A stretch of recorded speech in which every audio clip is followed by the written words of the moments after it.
Hey friends, have a nice day. நம்மளோட சேனலை நிறைய பேர் சப்ஸ்கிரைப் பண்ணாமே பார்த்துட்டு இருக்கிறீங்க.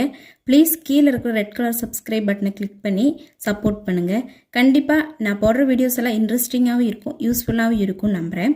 நம்ம வீட்லையெல்லாம் எழுதப்படாத ஒரு சட்டம், எப்போ நம்ம நான்வெஜ் எடுக்கிறோமோ நெக்ஸ்ட் டே ரசம் செய்வோம். அது மாதிரி தான் சண்டேவும் மண்டே 2 நாளுமே நான்வெஜ் சாப்பிட்றதுனால இன்றைக்கி சிம்பிளாக ரசம் வச்சுட்டு தோட்டத்துலேருந்து நிறைய புதினா கிடச்சிருந்தது. அதை வச்சு புதினா கொத்தமல்லி துவையிலும் செஞ்சுட்டோம்.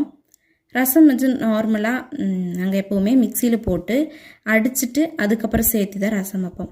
இன்றைக்கி கொஞ்சம் டிஃப்ரெண்ட்டாக இருக்கட்டும்னு தக்காளி நல்லா குழைய வேக போட்டுட்டு அதை அப்படியே கையிலேயே கரைச்சிட்டு அந்த தண்ணி ஊற்றி தான் ரசம் செஞ்சுருந்தோம். நார்மலாக நாங்கள் எப்போவும் செய்கிறத விட இன்றைக்கி டேஸ்ட் கொஞ்சம் கூடுதலாகவே இருந்தது. நீங்களும் இது மாதிரி ட்ரை பண்ணி பார்த்துட்டு எப்படி இருந்ததுன்னு கமெண்ட் பண்ணுங்கள். ரசமெல்லாம் வச்சுட்டு அதுக்கப்புறமா அந்த கொத்தமல்லி புதினா துவையல் செஞ்சுட்டோம். கண்டிப்பாக உங்களுக்கு என்னோடய வீடியோஸ் பிடிச்சிருக்கும் நம்புறேன். பிடிச்சிருந்ததுன்னா லைக் பண்ணி ஷேர்